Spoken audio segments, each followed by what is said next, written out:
Olá, estamos aqui com Dom Raimundo Damasceno Assis, nascido em Capela Nova, Minas Gerais, cardeal arcebispo emérito da Arquidiocese de Aparecida, vigário-geral da Arquidiocese de Brasília, também foi presidente da Conferência Nacional dos Bispos do Brasil de 2011 a 2015, tanta história na Igreja do Brasil, na Igreja do mundo, né, Dom Damasceno? É verdade, é uma longa caminhada, né, que eu já fiz, né?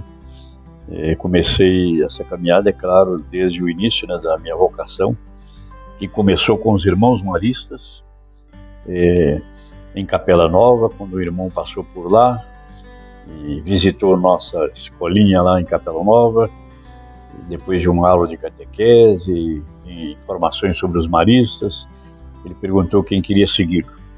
Eu tinha apenas 10 anos, né, e levantei a mão, o único que levantou a mão.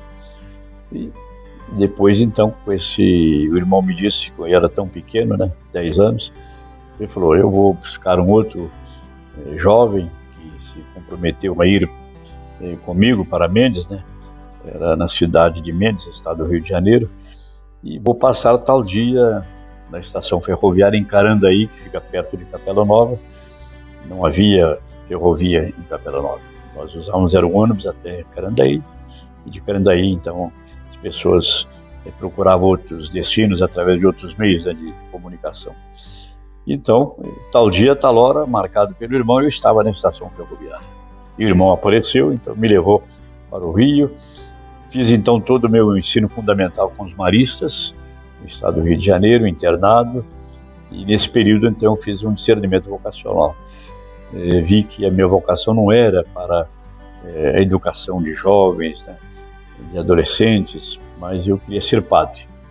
E por isso deixei, então, os irmãos maristas, né, no estado do Rio de Janeiro, no juvenato, chamado Juvenato São José das Paineiras, em plena Mata Atlântica, né, ali no município de Mendes, perto da Barra, né, do Piraí, e deixei e fui diretamente depois para casa e imediatamente segui para o seminário menor da Arquidiocese de Mariana, que é perto também de onde os meus pais então estavam residindo naquele momento, Conselheiro da Lafayette.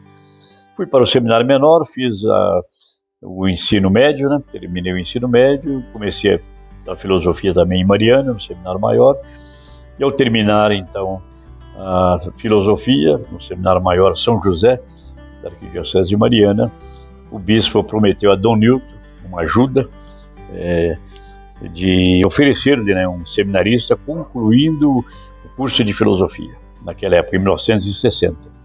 Então, ele pediu aos superiores que decidissem quem deveria ir para Brasília do terceiro ano de filosofia, que os superiores escolhessem, né, um dos alunos. Nós éramos mais ou menos cerca de quase 30 alunos no curso, no terceiro ano de filosofia, e acabou a sorte, né, ou a providência, né, caindo sobre mim, né, o superior da época, era um padre lazarista que conduzia o seminário de Mariana, me chamou e disse, o arcebispo fez uma promessa a Dom Nilton de mandar um seminarista da Arquidiocese de Mariana para ele, concluindo o curso de filosofia, de modo que os superiores decidiram que é você quem deve ir. Eu fui chamado e comunicar essa decisão, eu aceitei, e então passei a pertencer à Arquidiocese de Brasília, né, desde 1960, desde maio de 1960.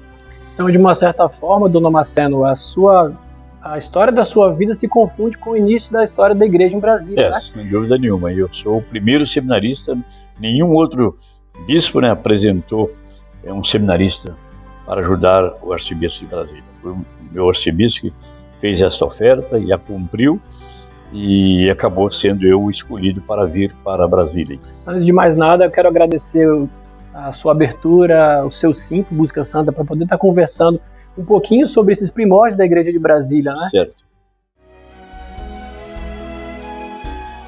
Eu começaria dizendo o seguinte, que antes mesmo de Brasília, né, a igreja já estava presente no Planalto Central, bem antes. A paróquia de Planaltina, de São Sebastião, ela já existia desde 1890. Ela já estava aí funcionando como paróquia, assistida pelos padres, né, salesianos, e depois pelos padres da Consolata, até fazer parte, a partir de 1957, começou a fazer parte da futura Arquidiocese de Brasília, entende? E aí Lusiânia, aqui perto também, né? Era uma paróquia assistida também pelos padres, né, de Planaltina, em parte. De modo que a igreja estava aí presente desde muito tempo nesse Planalto Central, né? Digamos, nessa solidão, né, do Planalto Central, a presença da igreja. E claro, anteriormente ainda, através da presença da igreja na Diocese de Goiás, que foi a primeira prelazia, né, aqui do estado de Goiás. Depois tornou-se diocese, arquidiocese. Finalmente, essa sede de arquidiocese de Goiás passou para Goiânia, quando a capital de Goiás também foi inaugurada. Mas Brasília, então, ela é criada em 1960, em janeiro, pelo Papa João XXIII, é inaugurada oficialmente no dia 21 de abril de 1960, ainda com o Papa João XXIII, e é claro que o arcebispo veio de Diamantina, Dom Newton. Dom Newton era o arcebispo de Diamantina, portanto, da terra, né, do Juscelino Kubitschek, e tinha umas relações com o Juscelino, claro, pelo fato de ser arcebispo de Diamantina. E Dom Newton, é claro, enfrentou muitos desafios. Nós estamos falando de uma arquidiocese, ela já começa como arquidiocese, né, em 1960, e ao mesmo tempo sede da capital federal. Portanto, tinha um futuro, né, promissor, certamente cresceria muito rapidamente por ser capital, num lugar despovoado, né, poucos núcleos populacionais, Planaltina, Braslândia, Lusiânia e talvez algumas fazendas aqui na redondeza, entende? De modo que a dificuldade é muito grande, porque para construir Brasília já aqui chegaram os chamados candangos, né, os operários para construir Brasília, numa quantidade bastante grande, né? Nós tínhamos aí na construção de Brasília provavelmente cerca de 50 a 60 mil pessoas trabalhando na construção de Brasília, e construir uma capital em 3 anos. Começou em 57, em 60 ela foi inaugurada, em abril de 60. E o Dom Newton, então, não tinha seminários, não tinha o clero diocesano, chegaram alguns primeiros padres, né, no período da construção, os salesianos, o núcleo bandeirante, os padres da Consolata que estavam em Planaltina.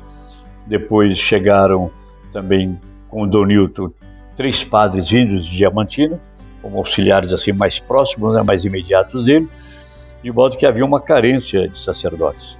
Alguns religiosos que chegaram aqui também, logo no início, né, franciscanos, capuchinhos, mas havia uma carência muito grande de padres, sobretudo do clero diocesano, né? E esse era o primeiro desafio, além da parte material, de recursos materiais, tanto, digamos, em termos de estruturas, né, para as paróquias, como também de recursos financeiros, né, para ajudar a construir as paróquias. Não havia colégios também religiosos, de modo que a cidade estava aí sendo construída, mas sem muitos serviços por parte da igreja, né, a oferecer a esse povo, a esses operários que vieram de todas as partes do Brasil. Então esse era o grande desafio. Daí o apelo de Dom Newton, né, alguns bispos pedindo socorro, né, que lhe ajudassem, pelo menos com um seminarista concluído a filosofia, né, um seminarista maior, portanto, para que ele pudesse acompanhar esses seminaristas no curso de teologia, né, e eventualmente ordená-los sacerdotes. Dom Fernando, arcebispo de Goiânia, justamente tinha responsabilidade pela futura Arquidiocese de Brasília. Então ele tinha jurisdição, além da Arquidiocese de Goiânia, ele tinha jurisdição também sobre Brasília, né, sobre o Distrito Federal.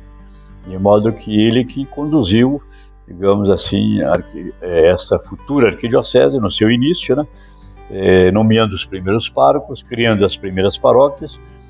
Dom Newton recebeu a arquidiocese de Brasília em 1960, que começou, digamos assim, a construção em 57, com 11 paróquias. As 11 primeiras paróquias foram criadas por Dom Fernando Gomes, entende? Arcebispo de Goiânia.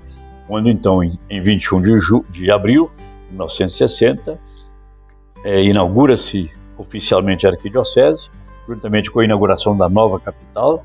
Os dois acontecimentos ocorrem na mesma data, né?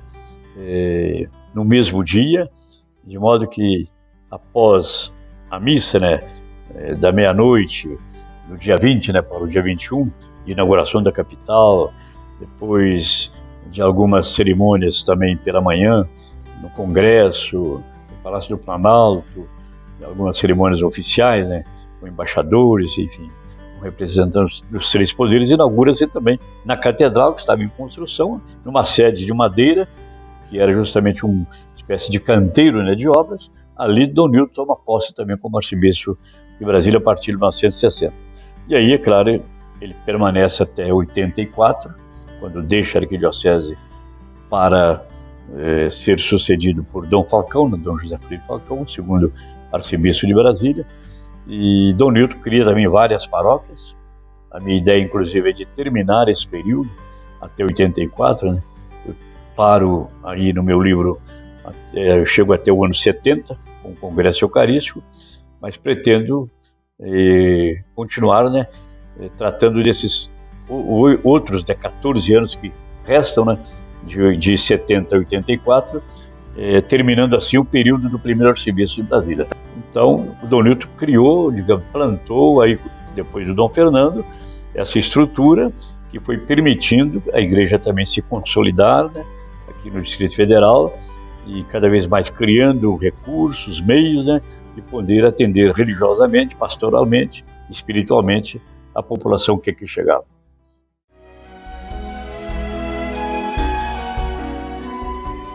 O seminário foi a primeira obra também do Dom Nilton, a primeira preocupação dele. Em 1962, o seminário menor já estava inaugurado, lá no Lago Sul, né, o seminário Nossa Senhora de Fátima. Depois, mais tarde, em 76, foi fundado o Seminário Maior de Brasília. E aí, a partir desse momento, então, começam as vocações a ingressar no seminário e a se prepararem para o ministério sacerdotal. E de modo que, hoje em dia, numa cidade que tinha apenas 3 paróquias no início, entende? A catedral, que era paróquia só quanto ao nome, né? Porque a catedral não estava pronta, não havia população na área também da catedral. Você tinha só a Planaltina, você tinha a paróquia da catedral e o núcleo bandeirante, 3 paróquias, sem seminários, portanto sem sacerdotes. E claro que os leigos estavam aí, mas precisavam também de lideranças, né? De sacerdotes, precisavam de colégios para colocar seus filhos. Enfim, eram desafios enormes, entende? De todos os sentidos. Em termos de carência, né, de sacerdotes, sobretudo diocesanos, em carência de recursos para construir as paróquias, falta de colégios católicos, faltas às vezes de obras sociais para atender aos candangos e aos filhos dos candangos. Daí surge logo no início a fundação da Casa do Candango, chamada Casa do Candango justamente para atender aos filhos dos candangos, que viveram momentos difíceis, sobretudo em 1961, com a renúncia do Jânio Quadros. As obras de Brasília praticamente se encerraram, né? As obras não continuaram. Havia até um certo momento, né, em 61, uma certa desconfiança, né, com relação ao êxito da capital. Muitos pensavam em voltar para o Rio de Janeiro. Então as obras cessaram, houve muito desemprego, e aí começaram a surgir também algumas obras sociais fundadas pela arquidiocese. Entre elas a Casa do Candango, na L2, né, Sul, e também aqui, o IBES, o Instituto ali que ficava na paróquia hoje, a paróquia dos Padres Mercedários, o Instituto Profissionalizante, onde se formavam os jovens, né, em determinadas profissões, para que eles pudessem encontrar emprego, né, trabalhar naquele período de crise, vamos chamar assim.